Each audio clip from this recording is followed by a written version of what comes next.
A black hotel maid answered to call in. Dutch in front of a millionaire the next day. He sent for her. Zoe's cell phone rang as she cleaned the floor of the luxurious lobby of the Grand Plaza Hotel. Normally she would never answer during working hours, rule number 1 from Manager Richards, especially for cleaning staff, but she recognized the number. It was the university after 6 unsuccessful attempts to get a scholarship for her master's program in linguistics. This call could change everything. One moment she whispered to herself, hiding behind an ornate marble column. That's when her life changed in seconds. Zoe Johnson, she answered, discreetly, hoping not to be noticed by the guests passing through the lobby. The voice on the other end spoke in perfect Dutch. It was Professor Van Ton from the University of Amsterdam. Zoe responded immediately in the same language, her impeccable pronunciation flowing naturally as they discussed details of her application for the international program. Mein motive was te lot on mogul. EB had to weaken Gellenbersenden. Zoe explained, concerned that her letter of motivation had supposedly not arrived on time. That was when she noticed the sudden silence around her. She looked up and saw Richard Coleman, the billionaire owner of the hotel chain, standing a few feet away, watching her with an undisguised look of surprise. Next to him was Manager Richards, her eyes wide with fury. Zoe swallowed hard. I have to go. Iqbal J. later, Terry, she said hurriedly in Dutch, hanging up the phone. Johnson in my office now. The manager's voice cut through the air. The walk to the small administrative office in the basement seemed endless. Zoe felt the stares of her colleagues, some pitying, others barely concealing their satisfaction. At 29, she was the only black woman in the cleaning department with a college degree, something that Manager Richards made a point of constantly forgetting. You know the rules, Johnson. No phones during working hours, especially in common areas. Richards fired off as soon as she closed the door and talking in. What was that French? Dutch, Zoe corrected, instinctively regretting it immediately. I don't care if it was Martian. What I care about is that Mr. Coleman, the owner of this hotel, saw a cleaning lady ignoring her duties to talk on the phone in the lobby. The injustice burned like acid. The white receptionists took personal calls regularly with no consequences, but Zoe knew what was going on. It was the same pattern as always. I'm assigning you to the convention center bathrooms for the next 3 months maybe. There you can practice as many languages as you want without embarrassing the hotel. Zoe felt her stomach sink. The convention center meant double cleaning shifts after corporate events with no overtime. It was Richard's classic punishment for those who crossed the line. You can go and be thankful you're not being fired. That night was one of the longest in her small apartment, shared with 2 fellow nurses. Zoe cried, silently staring at her linguistics degree and international certificates framed on the peeling wall. 6 years of cleaning hotel rooms while trying to save for a master's degree, while sending out resumes that never received a response. After in-person interviews the next morning, she arrived early, determined to show professionalism despite the injustice. That's when the phone at the front desk rang. Zoe Johnson called. Jennifer, the head receptionist, human resources, wants you right away. The HR department was on the top floor next to the executive offices, uncharted territory for cleaning staff. In the elevator she felt invisible, as always surrounded by executives discussing million-dollar mergers without even noticing her. Johnson called the HR director as soon as she entered. Please have a seat. Zoe sat stiffly, preparing for the worst. Termination most likely. Mr. Coleman has requested a meeting with you now. The owner's office was bigger than her entire apartment. Richard Coleman, at 45, was famous in the business world for turning bankrupt hotels into luxury properties, and now he was looking directly at her. Dutch, French, Italian, and Mandarin correct? He asked bluntly, consulting an open folder on the desk.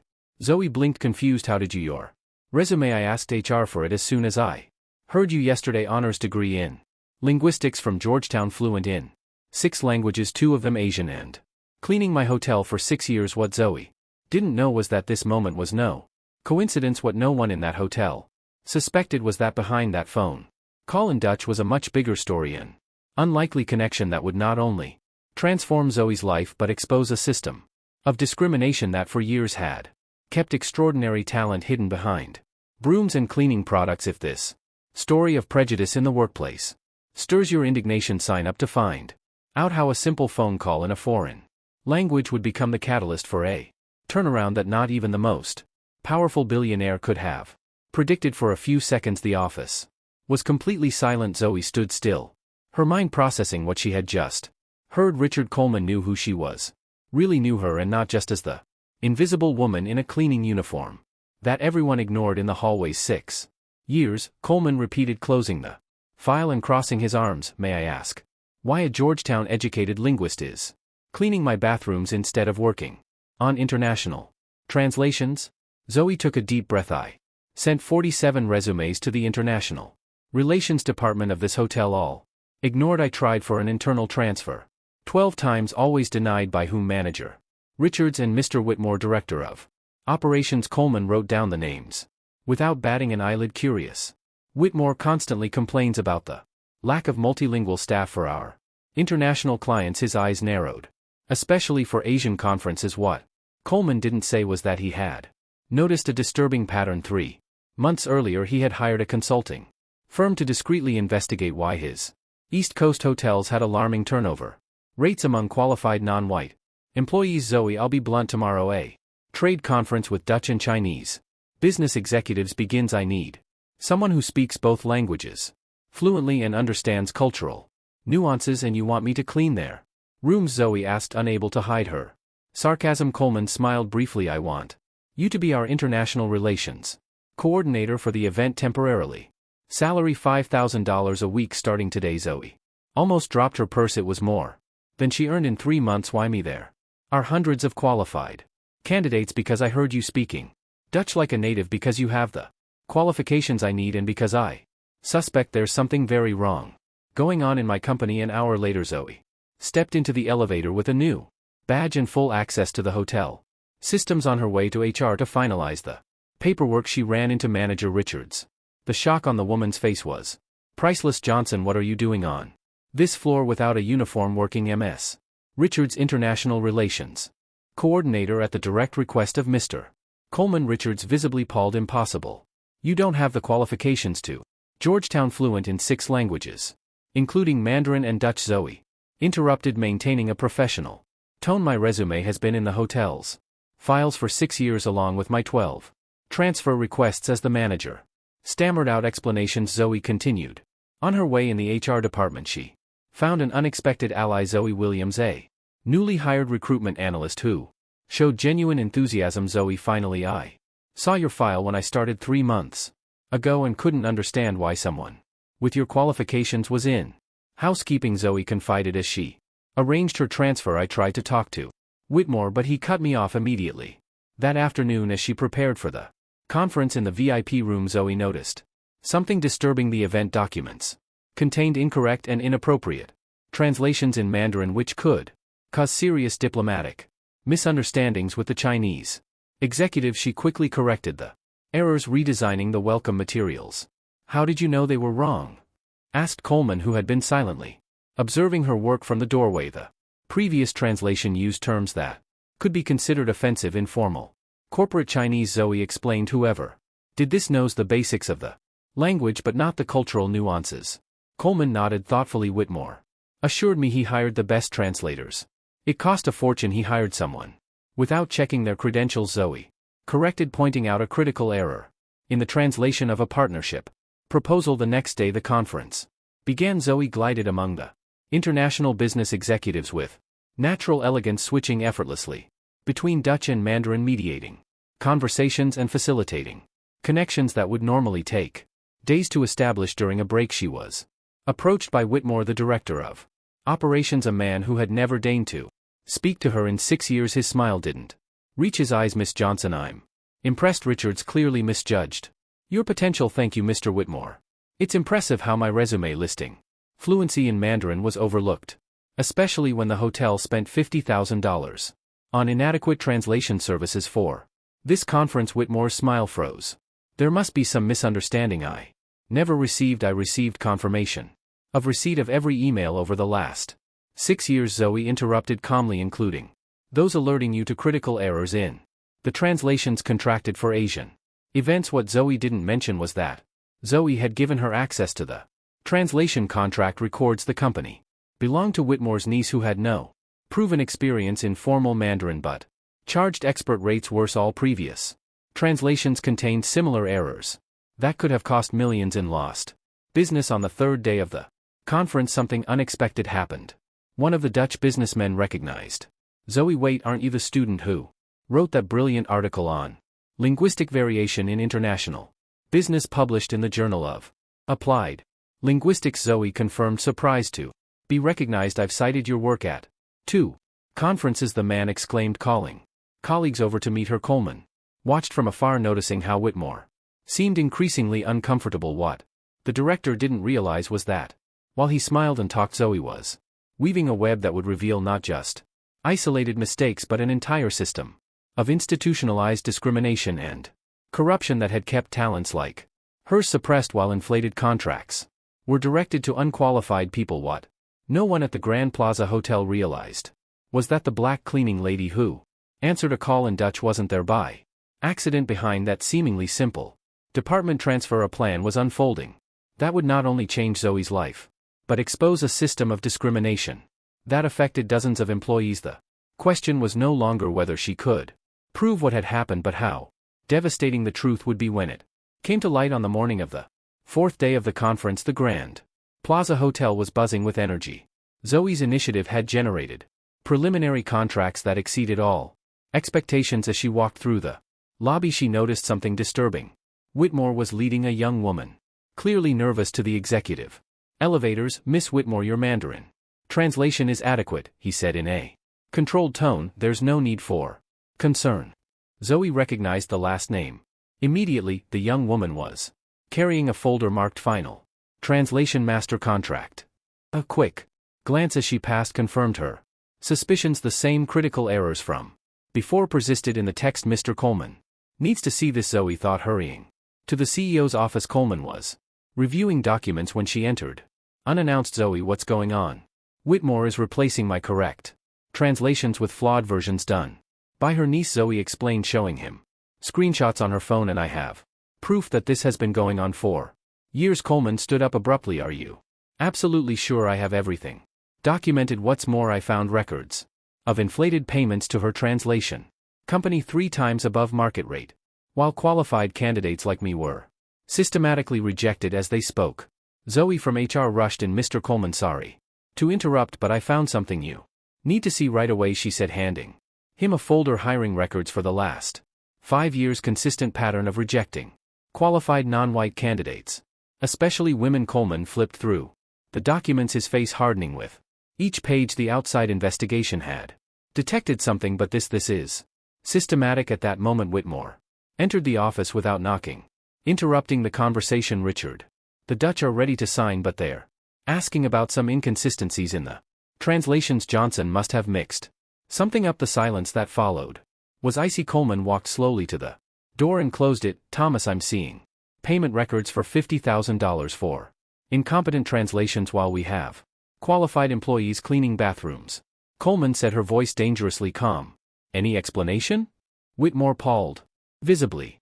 I don't know what you're talking about. We hire the best. Her niece, Thomas. Coleman interrupted with zero experience in formal Mandarin. She has a certification. Fake. Zoe finished placing a printed email on the table. I just confirmed with Peking University they never certified Ashley Whitmore. Whitmore shot Zoe a look of pure hatred. You're nobody, a cleaning lady who thinks she can play with the big boys. PhD in applied linguistics from Georgetown. Zoe corrected calmly, with 6 international publications, all in the HR files you've lost. Repeatedly. Thomas. Coleman interjected. I've called an emergency board meeting in 30 minutes. By then I want her resignation letter on my desk. You can't be serious. Whitmore laughed nervously. Because of this choose your next words with extreme care, Coleman warned. 2 hours later, the executive auditorium was packed. All managers, supervisors, and directors had been summoned urgently in the front row. Dutch and Chinese business executives waited curiously. Richards, the cleaning manager, looked confused, sitting next to other department managers. Coleman took the stage, Zoe at his side. Today we discovered a systematic scheme of discrimination and nepotism that has cost this company millions, he announced gravely. For years, managers such as Thomas Whitmore and Sarah Richards have implemented unofficial policies that have harmed not only our employees but also our bottom line. A presentation began behind him showing comparative charts of employee qualifications versus positions, hiring and rejection, statistics by race and gender, and overpriced contracts with companies Linked to manager's family members MS. Johnson, whom some of you knew only as a cleaning lady, saved our company from a diplomatic and financial disaster this week. Coleman continued by correcting translations that would have cost millions in contractual misunderstandings. The Asian businessman nodded in recognition, some applauding quietly as a result of this investigation. Thomas Whitmore has been terminated for cause, Coleman announced. Sarah Richards is suspended while we complete our investigation into her involvement, and effective immediately we are implementing a complete audit of all hiring and promotions over the past 5 years. The room fell into shocked silence. Richards, now pale, stared at the floor. And finally Coleman smiled slightly. I am pleased to announce that Dr. Zoe Johnson is being named our new Global Director of Internal Communications, overseeing all of our multilingual operations. The auditorium erupted in applause, some hesitant, many enthusiastic, especially from the cleaning crew sitting in the back, who applauded with tears in their eyes as she left the stage. Zoe noticed Whitmore being escorted out of the building by security guards, his face contorted into a mask of impotent rage. As he passed Zoe, he muttered, "You won't last a month." Zoe just smiled serenely. In the pocket of her newly acquired blazer was a recording device, the same one that had captured every threat and racist comment Whitmore had whispered over the past few days as he desperately tried to cover up his scheme that night. In her new office overlooking the city, Zoe finally allowed herself to cry. They weren't tears of sadness but of deep catharsis. 6 years of cleaning hallways, while her potential was denied. 6 years of your resume must have gotten lost, and maybe you're not a good cultural fit. She picked up the phone and called her mother, who had sacrificed everything to pay for her education. "I did it, Mom," she said simply, her voice breaking. What no one at the Grand Plaza Hotel could have predicted that day was that the real transformation was just beginning. While some executives were still digesting the shock of seeing old privileges crumble, others were already realizing the inevitable truth. True talent, when finally unleashed, not only corrects past injustices but completely redefines as the future. The fall of Whitmore and his discriminatory scheme was only the first chapter in a complete overhaul that would shake the foundations not only of that hotel but of the entire American hotel industry. And it all started with a simple phone call in Dutch. 6 months had passed since that fateful day when Zoe answered a call in Dutch in the lobby of the Grand Plaza Hotel. What had once been an isolated case of personal justice had turned into a silent revolution in the American hotel industry. Zoe's office on the 32nd floor now overlooked all of Manhattan. A discreet plaque on the oak door read, Dr. Zoe Johnson, Vice President of Diversity and International Relations. The salary was 5 figures. Monthly, not annual, but the real power lay beyond the title or financial compensation. Restructuring committee assembled and waiting. Dr. Johnson announced Zoe, now her executive assistant and close friend. All regional managers are on the conference call. Zoe nodded, taking a deep breath before entering the conference room where Richard Coleman and the board of directors were waiting for her. It was the day of the final presentation of the Invisible Talents program, a personal initiative Zoe had developed to identify and promote qualified employees who were systematically overlooked throughout the hotel chain. The results of the pilot program have exceeded all of our expectations. Zoe began presenting the numbers on the screen. In just 6 months, we identified 147 employees with skills in languages, finance, management, and technology who were in roles well below their capabilities. 83% of them Black, Latino, or from other minority groups. Coleman nodded approvingly. The program had been his first demand when accepting the promotion, not just fixing his individual situation but changing the entire system.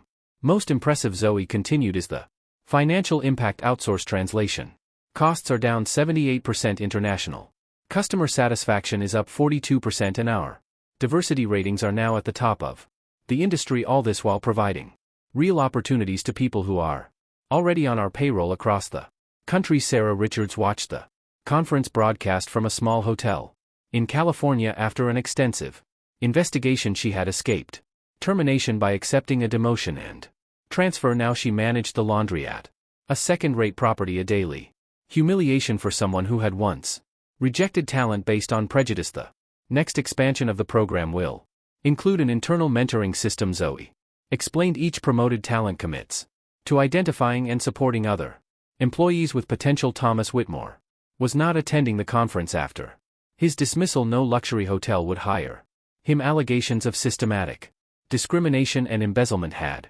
permanently tarnished his name in the industry. Rumor had it that he was now working as a night manager at a roadside motel in Arizona. His niece Ashley had to return all her inflated payments, complete a professional ethics program, and was now studying Mandarin. Ironically, with a scholarship created by the Coleman Foundation for Inclusive Language Education. In closing, Zoe said, turning directly to the camera that broadcast to all properties in the chain, "I want to share something personal." She paused, letting the silence fill the room. "When I was little, my mother worked as a maid in a hotel like this one. She had a college degree, but she never got a job in her field. She always told me, Zoe, no matter how much they try to make you feel invisible, your worth is not dependent on their recognition." Zoe took a deep breath, maintaining her composure. "My mother passed away believing that some doors would never open for people like us. She never lived to see this moment, to see that her sacrifice was worth it." Across the room, several executives, many newly promoted through the program, wiped away tears. Discreetly, the true power of a company isn't how much it makes, but the potential it unleashes. For decades, the hospitality industry, like so many others, buried extraordinary talent under service uniforms, assuming that people of certain colors, accents, or backgrounds were only fit for invisible roles. Coleman stood up, applauding, followed by the entire room and hundreds of employees watching remotely. Later that day, Zoe received an envelope in her office. Inside was a postcard from Amsterdam and a letter from a university of applied linguistics offering her a position as a visiting professor. Professor Vanton, who had made that fateful call in Dutch 6 months earlier, had followed her meteoric rise. Ironically, Zoe thought as she looked out the window at the city, "I have Richards to thank for punishing me that day. If she had simply given me a warning, I might still be cleaning the same rooms, my degree gathering dust." The next day, Zoe officially launched a scholarship fund for hotel employees and their children, financed in part by her new salary. The first beneficiary, the daughter of her former cleaning colleague who dreamed of studying hotel management. What began as a phone call in Dutch had sent ripples that now spread far beyond that hotel, far beyond that industry. The message was clear: talent exists everywhere. What is lacking are opportunities and recognition. True justice is not just punishing those who discriminate, but rebuilding entire systems so that prejudice has nowhere to hide. Zoe's sweetest revenge was not seeing her antagonists fall, but watching hundreds of people like her finally rise. If this story moved you and made you reflect on how silent prejudice can stifle extraordinary talent, leave your comment and don't forget to subscribe to the channel for more inspiring stories about people who have turned injustice into platforms for real change. After all, the greatest lesson Zoe teaches us is that true greatness isn't about overcoming barriers alone, but about ensuring the doors remain open for everyone who comes after.